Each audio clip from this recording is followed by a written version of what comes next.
લઈએ કે આપણે શું શું જોયું હતું. તો પિન ડાયાગ્રામ હતો આપણો, જેની અંદર 4 પોર્ટ, દરેક પોર્ટમાં 8 પિન, એટલે 32 પિન ટોટલ થતી હતી. એ 32 પિનમાંથી આપણે જોયું કે પોર્ટ 1 એ dedicated two input output operations, પછી પોર્ટ 3 જે હતો એ ઇનપુટ આઉટપુટ અને સાથે સાથે receive transmit, interrupt, counter inputs અને રીડ રાઇટ સિગ્નલ જનરેટ કરવા માટે પણ યુઝ થાય છે.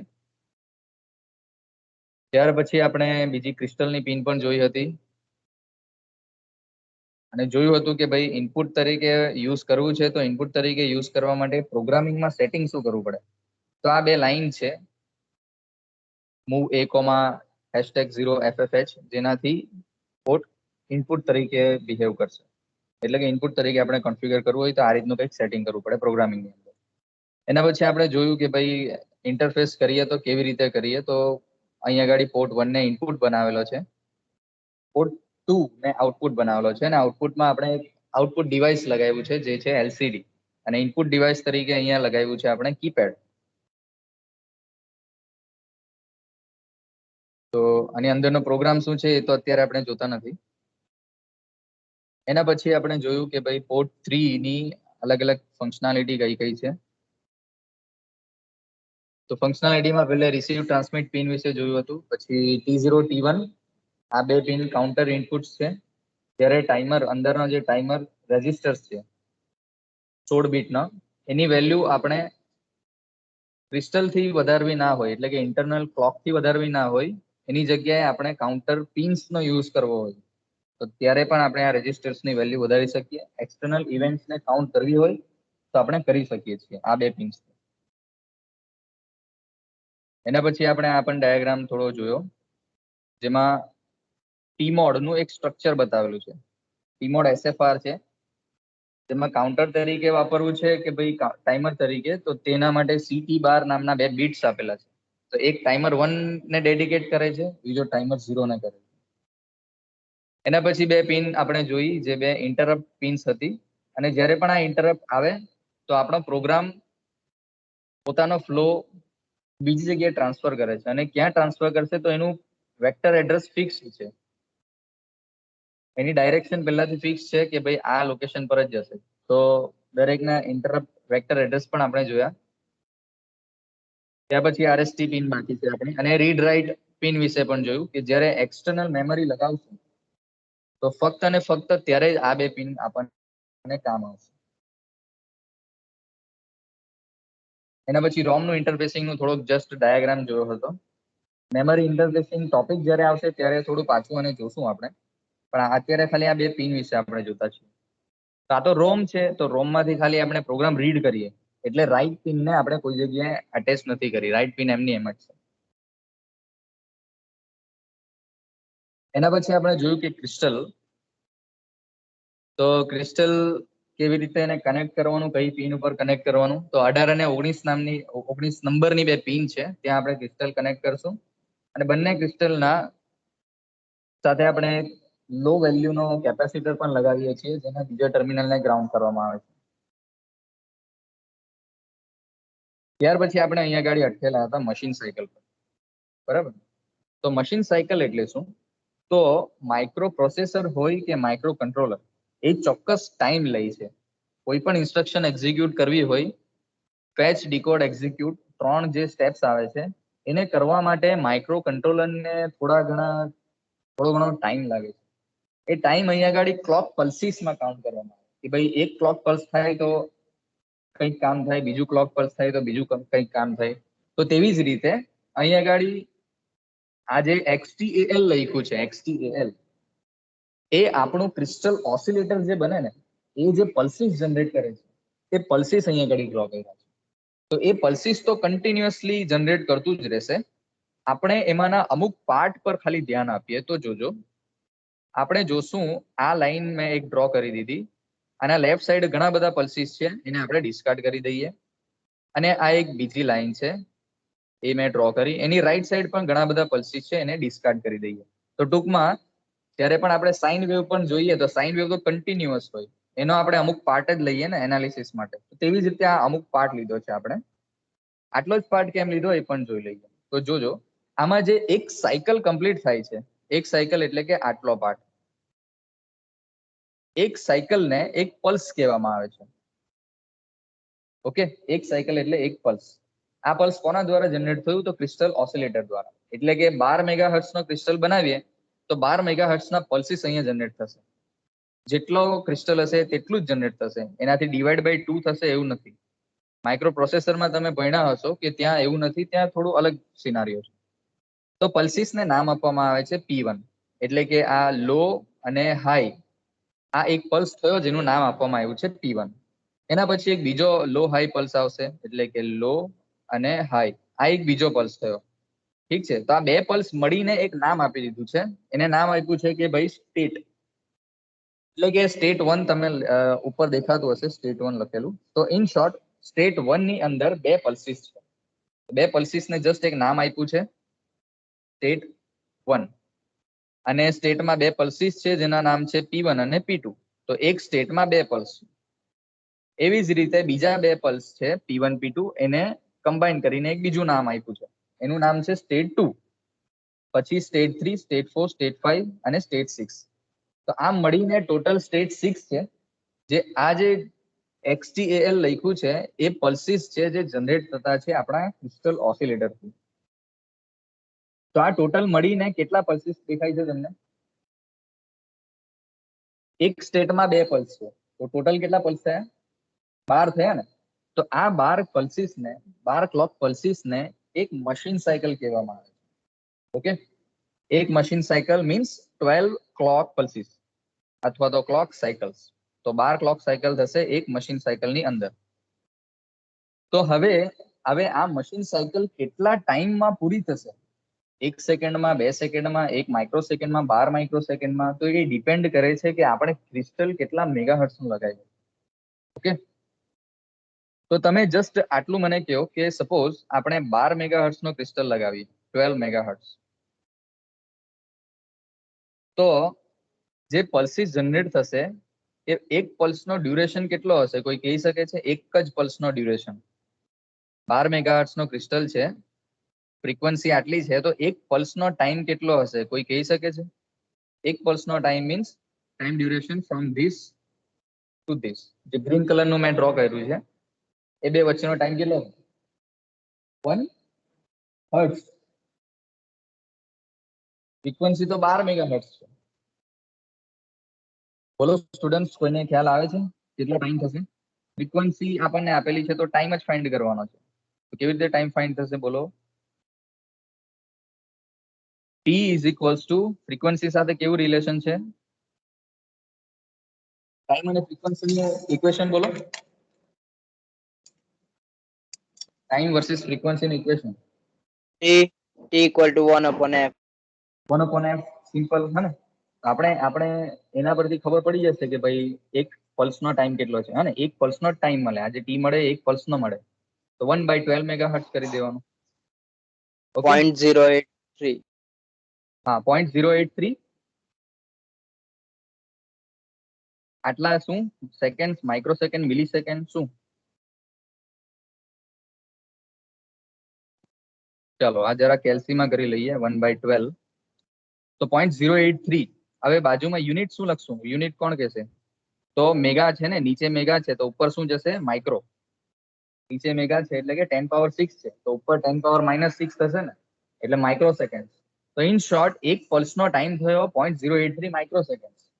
બરાબર, આ એક પલ્સનો આપણને ટાઈમ મળી ગયો જો 12 મેગાહર્ટ્ઝનો ક્રિસ્ટલ બનાવીએ. તો એક મશીન સાયકલમાં કેટલો ટાઈમ લાગે? તો ગુણ્યા 12 કરી દેવાનું ને. બરાબર, એટલે કે 0.083 ગુણ્યા 12 કેટલા થાય? બોલો.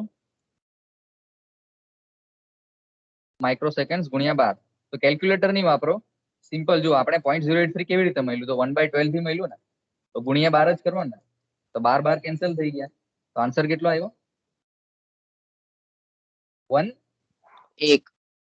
1 માઇક્રો સેકન્ડ આવ્યો ને. સમજ પડે છે? તો 1 માઇક્રો સેકન્ડ લાગશે એક મશીન સાયકલ કમ્પ્લીટ થવામાં. સમજ પડી? તો machine cycle time depends on which value of crystal we are using. જેટલું હાઈ વેલ્યુનો ક્રિસ્ટલ લગાવશું, 12 નું 24 લગાવી દઈશું, તો એ જલ્દી મશીન સાયકલ કમ્પ્લીટ થઈ જશે, અડધા ટાઈમમાં થઈ જશે. જેટલો ક્રિસ્ટલની ફ્રીક્વન્સી આપણે ઓછી કરશું એટલું મશીન સાયકલને કમ્પ્લીટ થતા વાર લાગશે. ઠીક છે, તો આવું કંઈક ફંડા છે મશીન સાયકલ માટે. તો ખ્યાલ આવ્યો? તો 6 સ્ટેટ છે, એક સ્ટેટમાં 2 પલ્સીસ છે અથવા તો 2 ક્લોક સાયકલ્સ છે, એના નામ P1 P2 P1 P2 આપ્યા છે, અને 6 સ્ટેટ ભેગા થઈને એક મશીન સાયકલ બને છે. ઓકે, તો ઘણી બધી ઇન્સ્ટ્રક્શન્સ તમને જોવા મળે છે જે એક મશીન સાયકલમાં કમ્પ્લીટ થઈ જાય. જો 12 મેગાહર્ટ્ઝનો ક્રિસ્ટલ લગાવ્યો હોય અને એક મશીન સાયકલમાં કમ્પ્લીટ થાય તો એ 1 માઇક્રોસેકન્ડમાં કમ્પ્લીટ થઈ ગઈ એમ આપણે કાઉન્ટ કરી શકીએ. બરાબર? તો તમે સપોઝ 10 ઇન્સ્ટ્રક્શન લખી છે અને 10 એવી ઇન્સ્ટ્રક્શન છે જે એક જ મશીન સાયકલમાં કમ્પ્લીટ થાય એવી છે. તો પહેલી મશીન સાયકલ એક મશીન સાયકલમાં કમ્પ્લીટ થઈ એટલે 1 માઇક્રોસેકન્ડ, એવી જ રીતે બાકીની પણ, એટલે 10 માઇક્રોસેકન્ડમાં તમારો પ્રોગ્રામ કમ્પ્લીટ થઈ જાય. તો કેટલો ટાઈમ લાગશે તમારા પ્રોગ્રામને કમ્પ્લીટ થવામાં એ ડિપેન્ડ કરે છે કે આ ક્રિસ્ટલ કઈ ફ્રીક્વન્સીનો લગાવ્યો છે. અને સાથે સાથે તમને એ પણ ખબર હોવી જોઈએ કે પર્ટિક્યુલર ઇન્સ્ટ્રક્શન જે તમે યુઝ કરો છો એ કેટલી મશીન સાયકલમાં કમ્પ્લીટ થાય. બરાબર? તો આવી રીતનું કંઈક છે. તો આ એક બીજો એક્ઝામ્પલ છે. જુઓ કે ભાઈ તમારે એક મશીન સાયકલનો પીરિયડ ફાઇન્ડ કરવાનો છે કે એક મશીન સાયકલ કેટલામાં કમ્પ્લીટ થાય જ્યારે ફ્રીક્વન્સી ક્રિસ્ટલની આટલી રાખીએ આપણે 11.0592 મેગાહર્ટ્ઝ. ઓકે, તો સિમ્પલ છે કે ભાઈ આને t is equals two 1/f કરી દઈએ આપણે. બરાબર? 1/f. અને મશીન સાયકલ એટલે તો 12 ગુણ્યા t કરવું પડે ને. મશીન સાયકલનો ટાઈમ એટલે capital T is equals two 12 into small t, એટલે કે 12 ડિવાઇડેડ બાય f. આટલું થઈ ગયું ને? તો તે જ વસ્તુ અહીંયા પણ કરી છે. ઓકે, અને અહીંયા થોડું અલગ રીતે બતાવ્યું છે પણ ટૂંકમાં ફંડા આ જ છે. ઓકે, તો અહીંયા શું કર્યું પહેલા તો કે જે પણ ક્લોકની ફ્રીક્વન્સી હોય ને, તો મશીન સાયકલમાં તો 12 ક્લોક આવે એટલે મશીન સાયકલની ફ્રીક્વન્સી 12 થી ડિવાઈડ થઈ જાય. ઓકે, એટલે અહીંયા લખ્યું છે કે મશીન સાયકલની ફ્રીક્વન્સી આનાથી 12 થી ડિવાઈડ થશે. એટલે મશીન સાયકલનો ફ્રીક્વન્સી આવી ગઈ. હવે મશીન સાયકલનો ટાઈમ જોઈએ તો 1/ફ્રીક્વન્સી કરી દેવાનું. ઓકે, તો ત્યાંથી આપણને 1.085 માઇક્રોસેકન્ડ મળી જશે. તો સિમિલરલી તમે આનાથી પણ કરી જુઓ. આ કરો છો, આ કેલ્ક્યુલેટરથી કરો. 12 ડિવાઇડેડ બાય f 11.0592 મેગાહર્ટ્ઝ.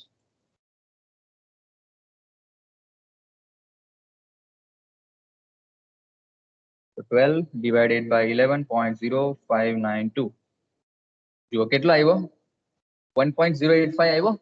હા ને? તો 1.085 અને યુનિટ આવશે માઇક્રોસેકન્ડ. તો જુઓ અહીંયા પણ 1.085 માઇક્રોસેકન્ડ. તો તમારા પર ડિપેન્ડ કરે કે તમારે કઈ રીતે કરવું.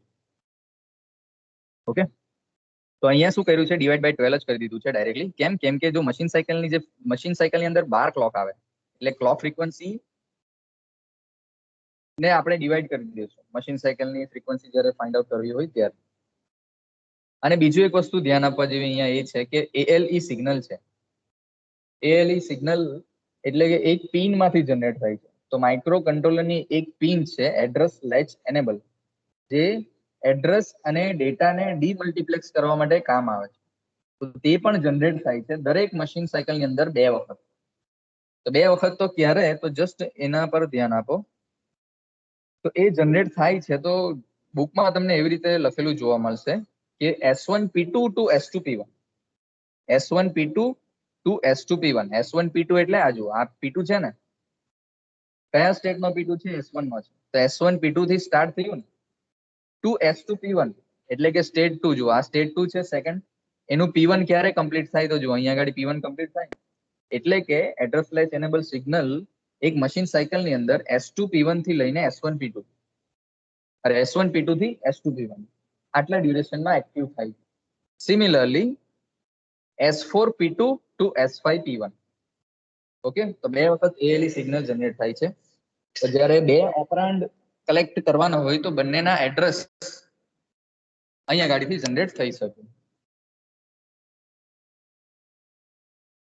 જો આ બીજું એક એક્ઝામ્પલ છે કે ભાઈ જો ક્રિસ્ટલ તમે આ ફ્રીક્વન્સીનો વાપરો તો ટાઈમ ફાઇન્ડ આઉટ કરવાનો કે ભાઈ આ ABCDEFG આટલી બધી ઇન્સ્ટ્રક્શન આપી છે, આ અલગ અલગ ઇન્સ્ટ્રક્શન કેટલા ટાઈમમાં કમ્પ્લીટ થશે.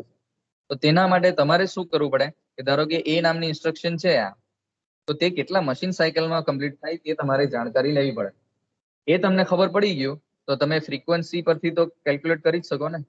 આપણે અત્યારે જ જોયું કે 11.05 ઇન્ટુ મેગાહર્ટ્ઝ હોય તો એક મશીન સાયકલનો ટાઈમ આટલો થાય 1.085 માઇક્રોસેકન્ડ.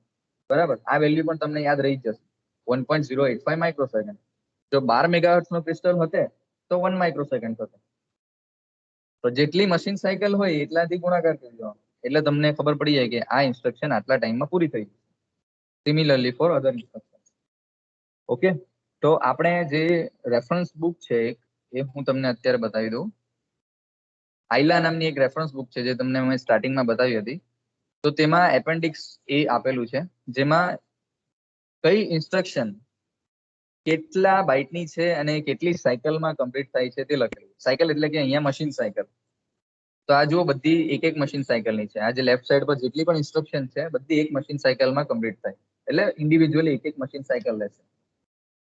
સિમિલરલી અહીંયા બાકીનું પણ લિસ્ટ આપેલું છે કે ભાઈ બાકીની ઇન્સ્ટ્રક્શન કેટલા મશીન સાયકલમાં કમ્પ્લીટ થાય. તો તમને આ ટેબલ જો મળી જાય કોઈક રીતે તો તમે ઇઝીલી કહી શકો કે ભાઈ આ 100 લાઈનનો પ્રોગ્રામ છે અને આ દરેક ઇન્સ્ટ્રક્શન કોઈ એક મશીન સાયકલની, કોઈ બે મશીન સાયકલની, ક્રિસ્ટલ કેટલાનો લગાવ્યો છે તેના પરથી તમને ખ્યાલ આવી જાય કે ભાઈ આ પ્રોગ્રામ આટલા માઇક્રોસેકન્ડની અંદર કમ્પ્લીટ થઈ જશે.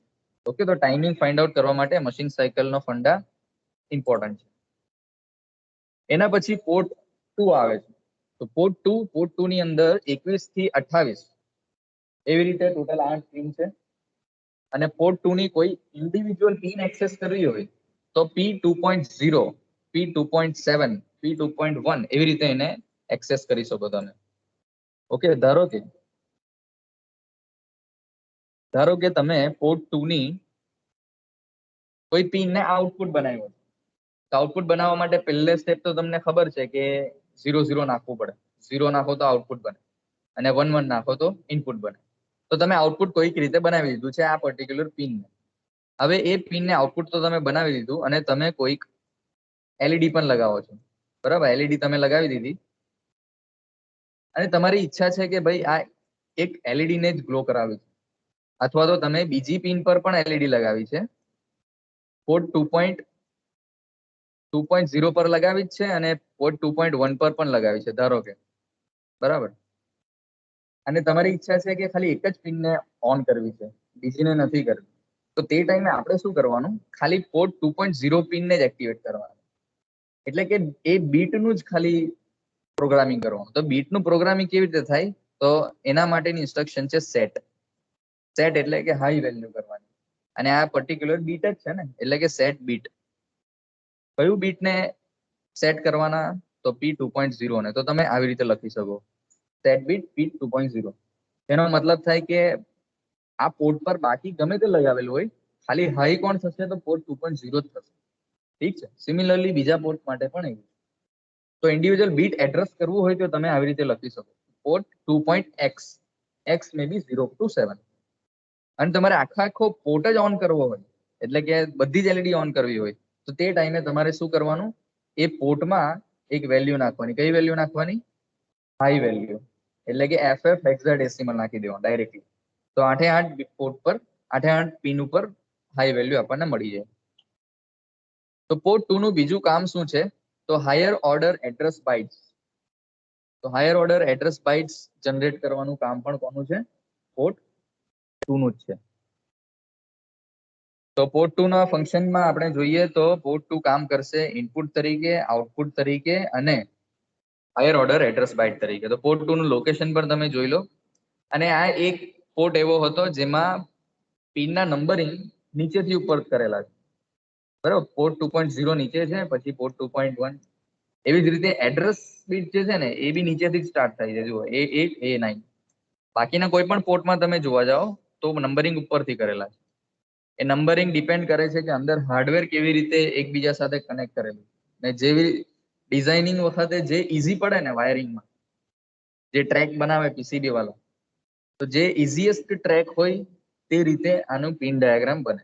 આપણી ઈચ્છા હોય કે નહીં ભાઈ મારે આ પોર્ટ 2 આ લેફ્ટ સાઈડ પર અહીંયા લેવું છે, તો દેટ ઇઝ નોટ પોસિબલ. બરાબર, તો એ ડિપેન્ડ કરે કે અંદર હાર્ડવેર કયું વાપરેલું છે, એના ટ્રેક કેવી રીતે એકબીજાથી કનેક્ટ થયેલા છે. તો હાયર ઓર્ડર એડ્રેસ બિટ્સ નું કામ કરશે A8 થી લઈને A15 નું, અને સાથે સાથે ઇનપુટ તરીકે અને આઉટપુટ તરીકે તો કામ કરે જ છે. ચાલો, એના પછી એક પિન છે PSEN. તો PSEN stands for program store enable. Program store enable એટલે કે પ્રોગ્રામ, તો જ્યારે આપણે પ્રોગ્રામ મેમરી લગાવીએ ને, એટલે કે રોમ, આપણા પાસે 4 કિલોબાઇટની ઇન્ટરનલ રોમ તો છે જ, પણ છતાં પણ આપણી ઈચ્છા થાય કે આપણે બહારથી બીજી લગાવવી છે, તો લગાવી શકો છો. અને તે ટાઈમે એ રોમને એક્ટિવેટ બી તો કરવાની ને, એનો પ્રોગ્રામ રીડ કરવા માટે એક્ટિવેટ કરવાની. તો એ સિગ્નલ એક માઇક્રો કંટ્રોલર માંથી જનરેટ કરવું પડે કે મારે આ રોમ એક્ટિવેટ કરવી છે. તો તે સિગ્નલ આ પિનમાંથી જનરેટ થાય. એ પિનનું નામ છે PSEN. PSEN એકચ્યુઅલમાં PSEN બાર, કેમ કે એ એક્ટિવ લો લોજિક પર કામ કરે છે. ઓકે, તો એક્સટર્નલ મેમરીમાંથી જ્યારે પ્રોગ્રામ રીડ કરવાનો હોય તો તે ટાઈમે એક્ટિવેટ કરવા માટે PSEN પિનનો યુઝ થશે. તો એનો એક ડાયાગ્રામ પણ આપણે જોઈ લઈએ. જુઓ, આ એક્સટર્નલ રોમ લગાવેલી છે, બરાબર? એક્સટર્નલ રોમ લગાવી છે એટલે કે રીડ ઓનલી મેમરી. એની અંદર પ્રોગ્રામ હશે. રોમ બે ટાઈપની આવે, ડેટા રોમ પણ આવે, પ્રોગ્રામ રોમ પણ આવે. પ્રોગ્રામ રોમમાં પ્રોગ્રામ હોય, રોમ એટલે કે ખાલી રીડ ઓનલી હોય, એમાં રાઈટ કરવાનું પ્રોવિઝન નથી રન ટાઈમમાં. તો PSEN પિન તમે જુઓ ક્યાં કનેક્ટ કરેલી છે, બે જગ્યાએ છે. એક તો ચિપ એનેબલ પર, CE બાર એટલે કે ચિપ એનેબલ બાર. ચિપ, આપણે મોબાઈલ કોઈ વખત બગડી જાય તો કહે ને કે ભાઈ ચિપ બગડેલી છે તમારી. ચિપ એટલે કે એની અંદરની IC, ઇન્ટિગ્રેટેડ સર્કિટ. તો આ રોમ ને એક્ટિવેટ કરવા માટે એક તો આ પિન તો જોઈએ, ચિપ એનેબલ એટલે કે આને એનેબલ તો કરવાની જ છે. પછી રીડિંગ એનેબલ કરવા માટે બીજી પિન છે, કે આની અંદરનો હવે આ તો એનેબલ થઈ ગઈ, પણ અંદરનો ડેટા જ્યારે રીડ કરવાનો હોય ને, તો રીડને એનેબલ કરવું હોય તો તેના માટેની પિન છે OE bar. Okay, output enable. Chip enable એટલે કે CE ને OE એટલે આઉટપુટ એનેબલ, બંને એક્ટિવ લો જ છે. અને આપણું PSEN પિન જે છે એ પણ એક્ટિવ લો જ છે. ઓકે, તો PSEN પિનનું કામ ત્યારે અને ત્યારે જ થશે જ્યારે એક્સટર્નલ રોમ લગાવેલી હશે, અને જ્યારે આપણે રીડ કરવાના હશું ત્યારે. રીડ ના કરવું હોય તો આ પિનમાંથી લોજિક જનરેટ કરવાનું જરૂર નથી. ચાલો, તો અહીંયા આગળ આજે આપણે અત્યારે ડિસ્કસ કર્યું એ જ લખ્યું છે. તો જ્યારે PSEN બારની વેલ્યુ 0 રાખીએ આપણે, તો એક્સટર્નલ જે પણ મેમરી હોય એ એનેબલ થશે. ઓકે, અને માઇક્રો કંટ્રોલર એ મેમરી લોકેશનમાંથી ડેટા રીડ કરી શકશે. એટલે કે અહીંયા આગળ પ્રોગ્રામ હશે તો પ્રોગ્રામ રીડ કરી શકશે. ઓકે, અને એને કનેક્ટ કરેલી હશે આપણે OE બાર સાથે પણ, આઉટપુટ એનેબલ બાર. અને બીજું એને સાથે આપણે કનેક્ટ કરેલી હશે CE બાર એટલે કે ચિપ એનેબલ બાર. અને આ પિનને જ્યારે 1 કરી દઈએ આપણે, તો 1 કરી દેશું તો આ ચિપ એનેબલ અને આઉટપુટ એનેબલ બંનેને 1 લોજિક મળશે. આ બંનેને 1 લોજિક મળશે. અને આ તો એક્ટિવ હાઈ એક્ટિવ લો છે, તો એક્ટિવ લો પર જ કામ કરશે. તો હાઈ લોજિક જો અહીંયા આપશું ને બંને પિન ઉપર, તો આ IC આપણી ભલે લગાવેલી છે ડિસેબલ જ થઈ જશે. ઓકે, એટલે જ્યારે પણ વાપરવું હોય તો PSEN બારની વેલ્યુ 0 કરવી ફરજિયાત છે. ચલો, તો આ થઈ એક બીજી પિન PSEN. એનું લોકેશન તમને યાદ છે કોઈ જગ્યાએ? રાઈટ સાઈડ પર વચ્ચેના ભાગમાં છે. જો પિન ડાયાગ્રામમાં પાછું એક વખત ફટાફટ જોઈ લઈએ. તો આ જુઓ પિન ડાયાગ્રામ. એ પિન ડાયાગ્રામમાં રાઈટ સાઈડ ઉપર વચ્ચેના ભાગમાં જુઓ, દેખાય છે પિન તમને 29 નંબરની? દેખાય ને 29 નંબર? તો આ 3 જે પિન છે ને, 29, 30 અને 31, આ 3 પિન આપણને એક્સટર્નલ મેમરી જ્યારે લગાવવું ને ત્યારે કામ આવે છે. ઓકે, એના સિવાય એનું વધારે ખાસ કામ નથી. અને મેઇન તો એક પ્રોગ્રામિંગ, જ્યારે મેઇન પ્રોગ્રામિંગ કરીએ ત્યારે પણ કામ આવશે.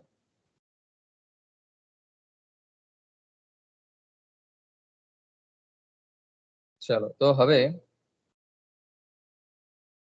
બીજી આગળની પિન પર જઈએ, ALE ઓબ્લિક પ્રોગ્રામ.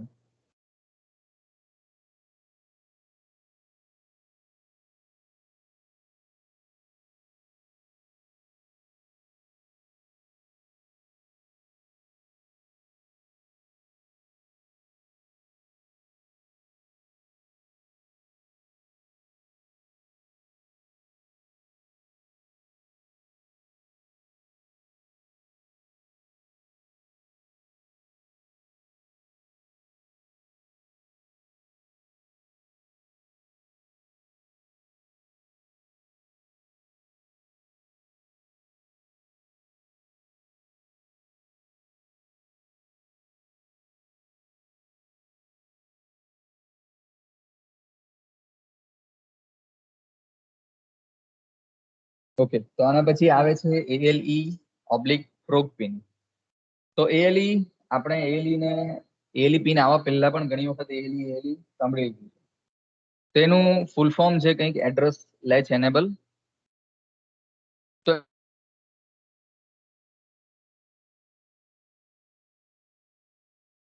એડ્રેસ કરી લેવું, બરાબર. પછી એ ડેટા જતો બી રહી તો બી એના પાસે લેચ પાસે તો રહેશે જ.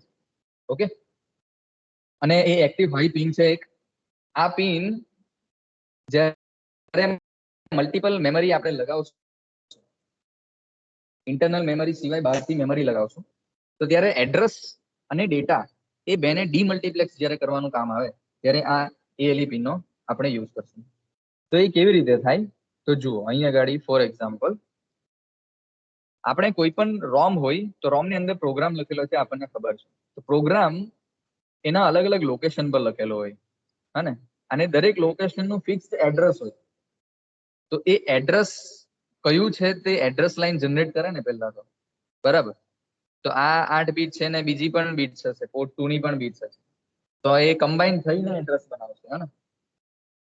હવે પોર્ટ 2 ની જે એડ્રેસ પિન છે એ તો ડેડિકેટેડ એડ્રેસ જ છે, એમાં કોઈ ડેટા મલ્ટીપ્લેક્સ નથી થયેલો, એટલે એ તો એડ્રેસ અવેલેબલ થઈ જશે અહીંયા આગળ. જે બાકીની 8 પિન છે AD0 થી AD7 વાળી, એમાં એડ્રેસ પણ છે અને ડેટા પણ છે. તો શું થાય, આ જે પિન છે ને P0.70 થી P0.7, અહીંયા ગાડી એડ્રેસ પહેલા આવશે,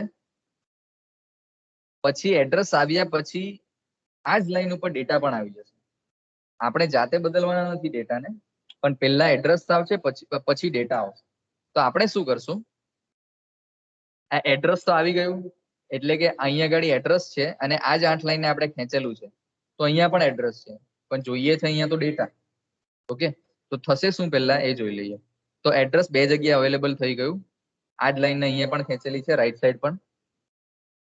તો S1 P2 થી S2 P1 માં આપણે જોયું કે ALE સિગ્નલ જનરેટ થાય, હા ને. તો એ S1 P2 દરમિયાન આ જે જનરેટ થશે ને એ ALE સિગ્નલ આને મળશે.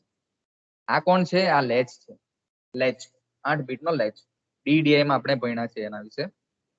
તો S1 P2 દરમિયાન જ્યારે એડ્રેસ અવેલેબલ હોય છે ત્યારે આ એક્ટિવેટ થાય અને જે પણ એડ્રેસ હોય ને લેફ્ટ સાઈડ પર એ એને સ્ટોર કરી લે, એટલે કે અહીંયા ગાડી આ લાઈન પર આપણને એડ્રેસ મળી ગયું.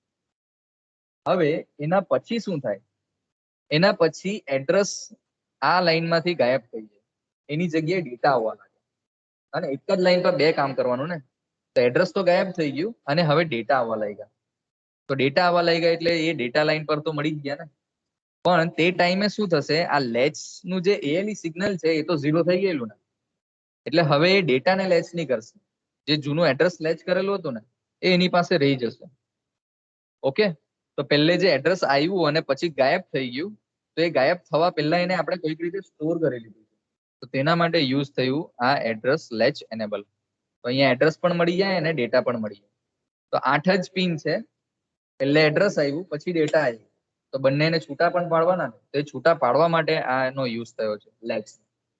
ઓકે, 74LS373 8 બીટની એક લેચ છે, અને એને એક્ટિવેટ ક્યારે થશે તો S2 P1 અને બોલો S1 P2 થી S2 P1 માં હતી, અને પછી એક બીજું પાછું સ્ટેટ જોયું ને આપણે, યાદ છે? S4 P2 થી અહીંયા જુઓ, આ જો S4 P2 થી S5 P1, અને આ દરમિયાન પણ આ એક્ટિવેટ થાય. તો આ જ મેઇન ભાગ છે જ્યાં એડ્રેસ આવે ને આટલા ટાઈમ પતી જાય, આટલા ક્લોક પલ્સ પતી જાય પછી ડેટા આવવા લાગી જાય, એટલે ત્યારે લેચને આપણે બંધ કરી દેવાની, જે ડેટા આવ્યો તે સ્ટોર કરી લેવાનો. ઓકે, તો આવી રીતે કંઈક કામ કરે છે એ વસ્તુ. ચલો, બીજી એક ALE પિન નું બીજું પણ કામ છે. ALE પણ મલ્ટીફંક્શન પિન છે. તો પ્રોગ્રામ પલ્સ. તો પ્રોગ્રામ પલ્સ ક્યારે આવે છે, જ્યારે આપણે એના અંદરની રોમ ને પ્રોગ્રામિંગ કરતા હોઈએ છીએ. પ્રોગ્રામિંગ જનરલી પ્રોગ્રામર દ્વારા કરવામાં આવે, અને એ પ્રોગ્રામર કમ્પ્યુટર સાથે કનેક્ટેડ હોય છે. તો કમ્પ્યુટર સાથે કનેક્ટેડ છે પ્રોગ્રામર, અને પ્રોગ્રામરની પિન એ 8051 ની પ્રોગ પિન સાથે કનેક્ટેડ છે. પ્રોગ એટલે કે ALE. ઓકે, નામ બંનેના અલગ અલગ છે, ફંક્શન બંનેના અલગ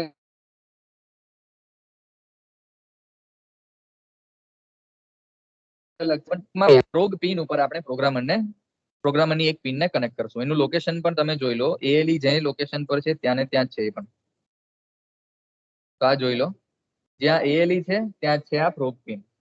તો ALE પ્રોગ્રામ ચાલુ હોય ત્યારે કામ આવે એડ્રેસ ડેટાને ડીમલ્ટીપ્લેક્સ કરવામાં, અને પ્રોગ પિન ત્યારે કામ આવશે જ્યારે આની અંદર કોઈ પ્રોગ્રામ નથી અને આપણે પ્રોગ્રામ નાખીએ છીએ, તો તે ટાઈમે આ પ્રોગ પિન નું કામ આવશે પ્રોગ્રામ પલ્સ જનરેટ કરવા માટે.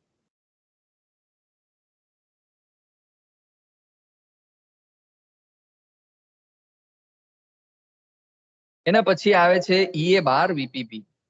EA નથી, EA12 કેમ કે એ પણ એક્ટિવ લો છે. તો EA stands for external access. External access એટલે કે બહારનો કઈ ડેટા એક્સેસ કરવો છે ત્યારનો ડેટા, એટલે અહીંયા આગળ મેમરી, બરાબર. તો EA એટલે કે એક્સટર્નલ એક્સેસ. આ પિન એક્ટિવ લો છે, એટલે જ્યારે એને 0 કરશું ને ત્યારે એક્સટર્નલ એક્સેસ એનેબલ થશે. એટલે શું કરવાનું એ જોઈ લઈએ. તો આ જ એક્ઝામ્પલ જુઓ. તો આ જ એક્ઝામ્પલમાં તમને એક એક્સ્ટ્રા પિન દેખાય છે EA નામની પિન દેખાય 8051 માં દેખાય છે. અહીંયા 31 લખ્યું છે. 8031 માં ઇન્ટરનલ રોમ નથી હોતી, બરાબર, એટલે બહારથી લગાવવી જ પડે. તો તમે 8031 ની જગ્યાએ 8051 માં પણ લગાવી હોય તો તમે લગાવી શકો. તો EA પિન જુઓ, દેખાય છે EA પિન, EA12 પિન, એને 0 કરેલી છે. આ જો ગ્રાઉન્ડ કરેલી છે, જો એને ગ્રાઉન્ડ કરશું તો જ આના અંદરનો પ્રોગ્રામ 0 એડ્રેસ થી લઈને જેટલું પણ લખેલું હશે એટલું આપણે એક્સેસ કરી શકશું. ઓકે, તો એક્સટર્નલ એક્સેસ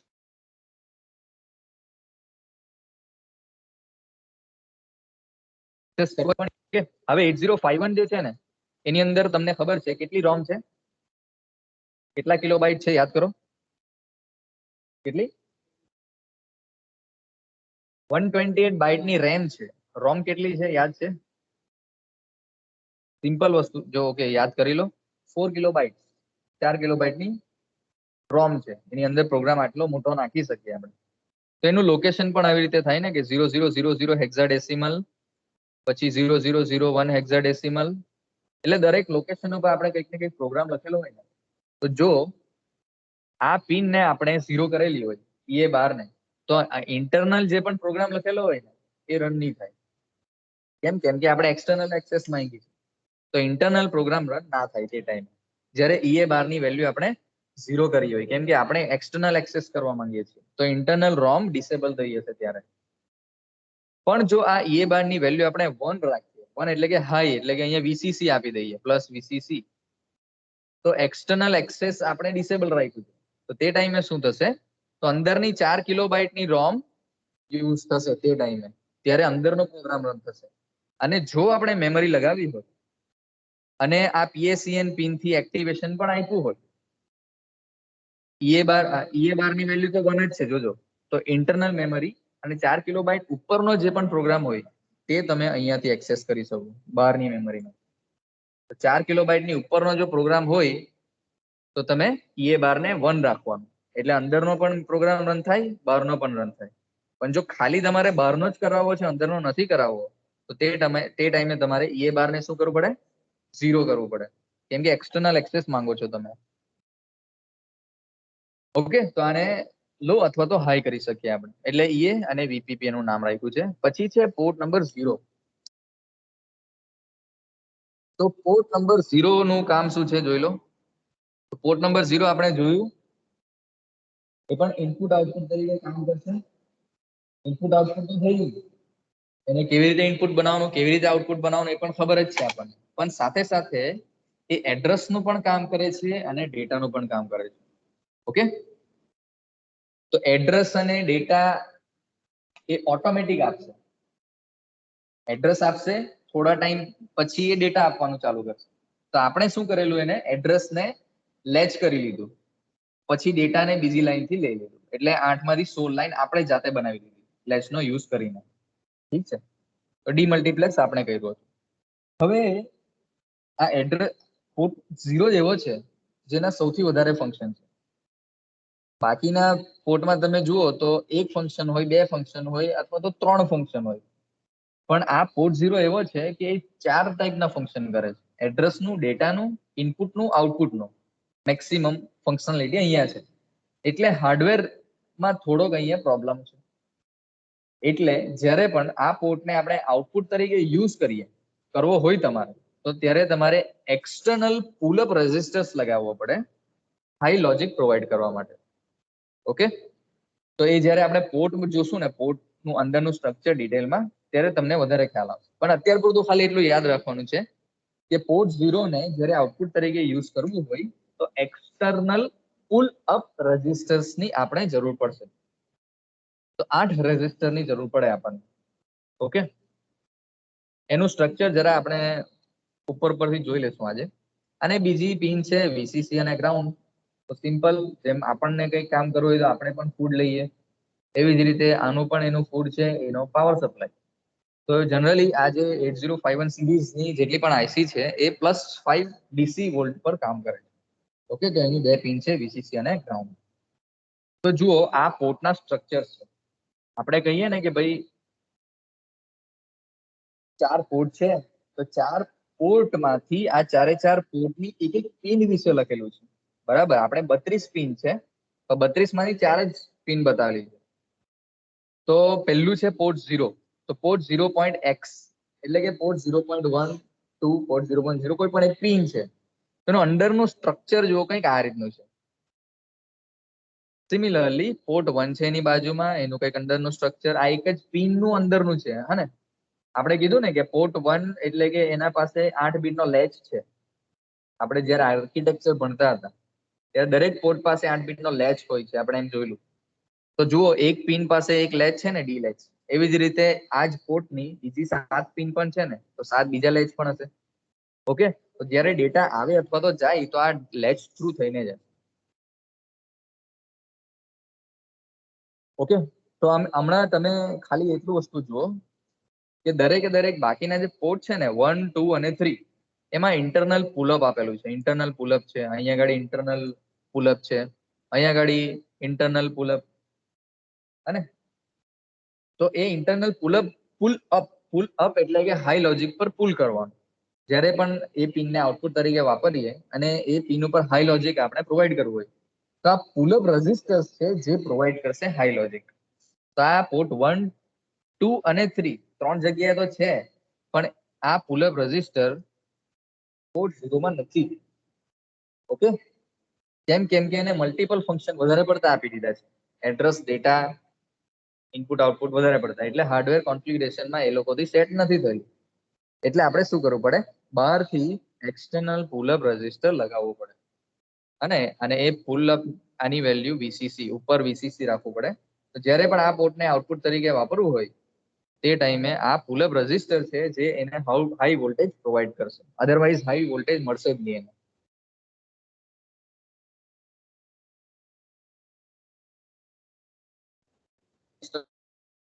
તો આ આપણા બાકીના બધા એસએફઆર હતા.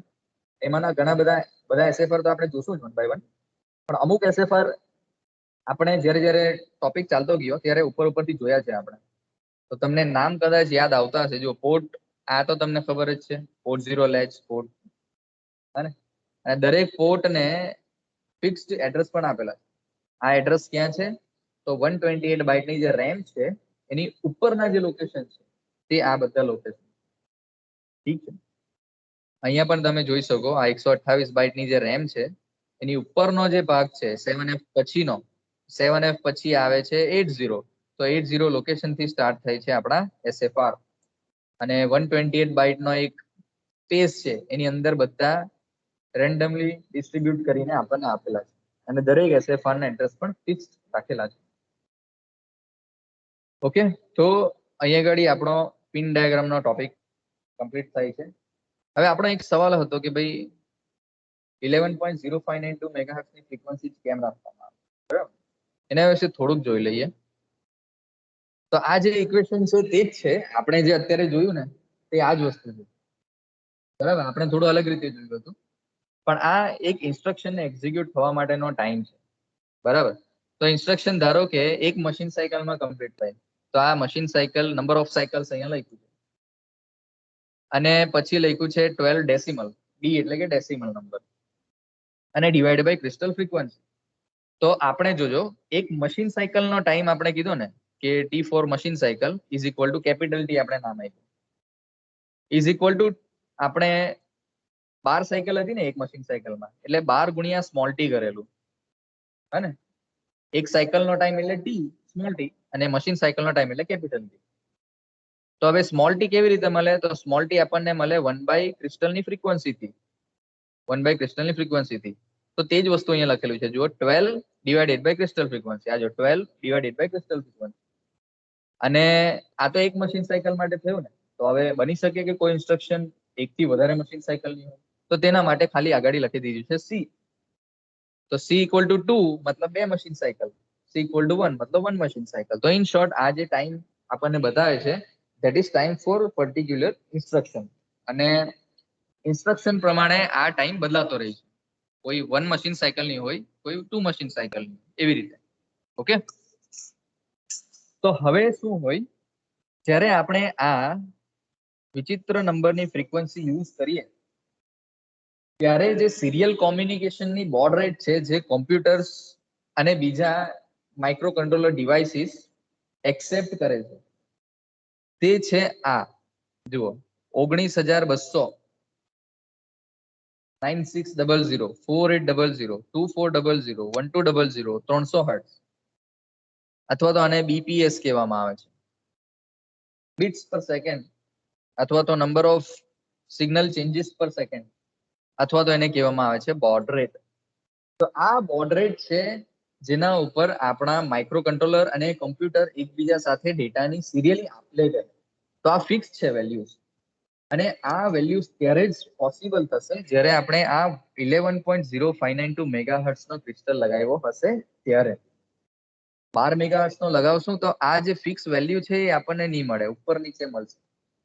તો જ્યારે પણ સિરિયલ કોમ્યુનિકેશન થાય ને કોઈ ડિવાઇસીસ વચ્ચે, તો ત્યારે એ બે ડિવાઇસીસ એક પર્ટિક્યુલર ફ્રીક્વન્સી પર ડેટાને આપ-લે કરે, અને બંને કેપેબલ હોવા જોઈએ કે ભાઈ 9600 બીટ્સ પર સેકન્ડ હું મોકલું તો પેલો ભાઈ પણ રિસીવ કરવા માટે રેડી હોવો જોઈએ, એ ડિવાઇસ પણ હોવું જોઈએ, અને સિંક્રોનાઇઝ કરવું પડે આપણે, તો ડેટાની આપ-લે થઈ શકે.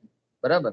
એની રિસીવ કરવાની સ્પીડ કંઈ અલગ હોય અને આની ટ્રાન્સમિટ કરવાની સ્પીડ કંઈ અલગ હોય, તો પછી ડેટાનો લોસ થાય. ઓકે, તો પરફેક્ટ આ 9600, 4800, 2400 આ બધી સ્પીડ જો અચીવ કરવી હોય તો સિરિયલ કોમ્યુનિકેશન માટે આ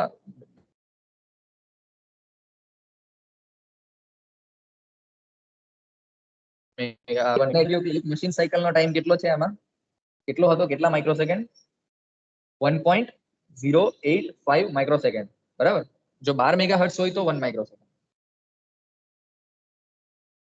તો આ રીતનું છે આપણો પિન ડાયાગ્રામ. તો પિન ડાયાગ્રામની અંદર આપણે ઘણા બધા બાકીના ઉપર નીચેના ટોપિક પણ જોયા છે.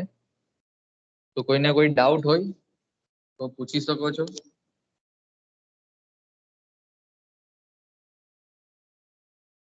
તમને એક બીજું વસ્તુ બતાવું, જો આ સિરિયલ કોમ્યુનિકેશન જ્યારે આપણે આ એક આઈડીઈ નામનો એક સોફ્ટવેર છે, ઇન્ટિગ્રેટેડ ડેવલપમેન્ટ એન્વાયરમેન્ટ. આની અંદર પણ તમે કોઈ પણ પ્રોગ્રામ લખો અને જ્યારે આપણા પીસી સાથે આપણે કનેક્ટ કરીએ આપણું આર્ડિનો બોર્ડ, તો ત્યારે પીસી માંથી ડેટા જાય અને એ બોર્ડમાંથી પણ ડેટા આવે ને, તો ત્યારે જુઓ અહીંયા સિરિયલ કોમ્યુનિકેશનનું સિરિયલ મોનિટર આપેલું છે. એના ઉપર અત્યારે તો કઈ લગાવ્યું નથી એટલે આવશે નહીં, પણ તમને નીચે દેખાય છે, જુઓ 115200 દેખાય છે, બહુ નાનું છે.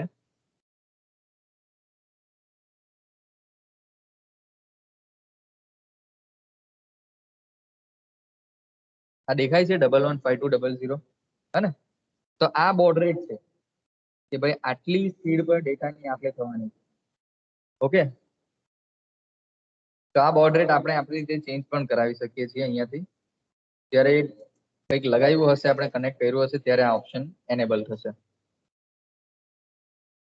ઠીક છે, તો સિરિયલ કોમ્યુનિકેશન માટે બોર્ડ રેટ સેટ કરવી હોય પરફેક્ટલી, તો તે ટાઈમે આપણને કામ આવશે 11.0592 મેગાહર્ટ્ઝ નો ક્રિસ્ટલ. તો આ રીતે છે આપણી 40 પિનની આઈસી. તો પોર્ટ 0, પોર્ટ 1, પોર્ટ 2, પોર્ટ 3, 8 ચોક 32 પિન તો અહીંયા થઈ ગઈ. 32 પિન માંથી જે 8 દુ 16 પિન છે એ એડ્રેસ ની પણ છે અને બીજી 8 છે એ ડેટાની પણ. તો પોર્ટ 0, પોર્ટ 2 નું તો કામ પૂરું થઈ ગયું. પોર્ટ 1 તો ખાલી ડેડિકેટેડ ઇનપુટ આઉટપુટ જ છે અને પોર્ટ 3 છે. પોર્ટ 3 ના બીજા 8 અલગ અલગ બીજા ફંક્શન પણ છે, રિસીવ ટ્રાન્સમિટના, ઇન્ટરપ્ટના, ટાઈમર ઇનપુટના. ટાઈમર ઇનપુટ આપણે ભલે કહીએ પણ એકચ્યુઅલી એક કાઉન્ટર તરીકે કામ કરશે, એક્સટર્નલ ઇવેન્ટ કાઉન્ટ કરવી હોય ત્યારની વાત. અને બીજા બે પિન્સ છે રીડ અને રાઇટ. એના સિવાયની જે બાકીની 8 પિન બચી એમાંની 2 ક્રિસ્ટલની હતી, 2 પાવર સપ્લાય માટેની હતી અને બાકી બચી 4. એ 4 માંથી 3 કઈ છે એક્સટર્નલ મેમરી લગાવીએ ત્યારની. તો તે જુઓ, external access pin, ALE pin અને બીજી છે PSEN પિન. હવે એક પિન આપણી બાકી રહી ગઈ. કઈ બાકી રહી ગઈ બોલો? એક પિન આપણે અહીંયા બાકી રહી ગઈ છે, કોઈને ખ્યાલ છે કે આવી ગયું બધું?